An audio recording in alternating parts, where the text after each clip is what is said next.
Can you dribble that ball? I can dribble the rock, man. Well, let me see if you can dribble. Let me see how you handle the ball. Let me see how little shake and bake. Look at this. Little shake and bake. Look at this. Look at this. Want a piece of this? The Cajuns pulling off one of the biggest wins in their softball history. As you said, getting the win over top seed Florida. This may have been a surprise to a lot of people around the nation, but to the Cajuns, it really was a surprise. The Cajuns haven't been to a bowl game in 38 years, so it's been a while, and that's something that this program really needs to get over the hump. Now, the winner of this game goes to the Superdome to play for the state championship, but the big question tonight will be the quarterback play for the Pios. And put it right there. Oh, you got, it looks like. Look at the skills, baby. Look at the skills. You think I got a shot or what? You know what? You got a shot. You got a shot. He's looking good. Freshman quarterback Brad McGuire showed Ricky Bustle a lot last night. In the fourth quarter, after throwing an interception, which was returned for a touchdown, he kept his composure and led the Cajuns on 2 touchdown drives in the final 7.5 minutes. With top-ranked USC and 4th-ranked Florida losing this weekend, the 5th-ranked LSU Tigers said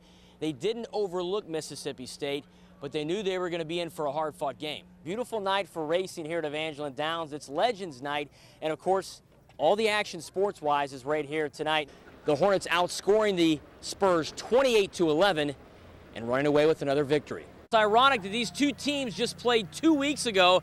Notre Dame got the win at Church Point, but tonight the Bears looking to pull the upset when it really counts in the playoffs. This Saints loss to the Eagles may have, for all practical purposes, eliminated them from the playoffs, but they say they'll be ready for the Bears next week. Jeff Horchak has been sleeping at the Cajun Dome all week long. He joins us with more from the Cajun Dome. Thanks a lot, George. The floor here at the Cajun Dome was kind of tough, but I got some extra cushions and some pillows, made it a little more comfortable. Well, the top 28 did roll on today. Semifinal action, a lot of smaller classifications today. Class B and C schools played. Whoa, what was in the media room that I missed out on, man? Well, George, I can't tell you that. You know, we got to keep the secret when it comes to the food because we know you like to eat. But all right. Thanks a lot, George. Yeah, 70-60 loss for the Cajuns tonight to Troy. Disappointing loss. It was really a tale of two halves. The Cajuns led by 9 at the half and then were outscored 44-25 in the second half. Well, as children are taught, the cardinal rule is to treat others as you would want to be treated. As for this series, St. Louis has treated the Astros like a big brother teasing a little sister. Just like the Bee Gees' hit song during the 1970s, Staying Alive, is a way to describe the UL men's basketball team this year. For the Saints, this afternoon's regular season finale was an opportunity for New Orleans to spoil a division championship for the Panthers, and in the process look to finish the year with a winning record. Showtime invades the Hive tonight as the Hornets play the Los Angeles Lakers for the 3rd time this season. Win a national championship and LSU will show you the money. Today, LSU officials agreed to pay Les Miles at least $3.7 million a year for 5 years. Greg Gautreaux works for the Lafayette Parks and Recreation Department, but he's also been an NFL official for the past 7 years, and he got the rare opportunity to officiate in his first Super Bowl 2 weeks ago in Tampa, and just so happened to make the call on the game-winning touchdown.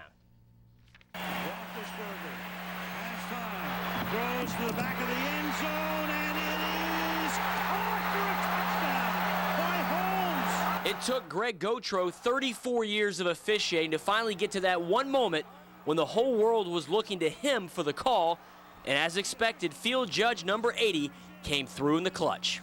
And people say, you know, that's one of the best catches in Super Bowl history, you know, and I like to think, well, maybe it's one of the best calls in Super Bowl history. Greg Gautreaux, the field judge. Field judge coming in right there. He's the closest man to it to signal the touchdown. An amazing play. And the announcer, Al Michaels, mentioning my name at that time has really gotten the community fired up for the amount of emails and everywhere I go, you know, talking to people. You know, it's exciting. They want to talk football. Gautreaux looks back on his life and says when he was just a young college student officiating for just some extra spending money, he never thought he would one day be working the Super Bowl. As a young official, I never dreamed it. I was doing it as a college student, to, you know, for spending money, you know, just to get by, you know, and I loved it.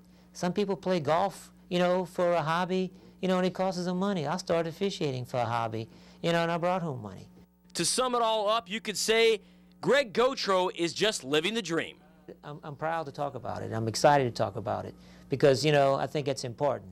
You know, a local boy, you know, there's only 2 of us in the state of Louisiana that officiates in the NFL, but in Lafayette particularly, to be successful, and I want to share that. You know, I want to share that excitement with other people.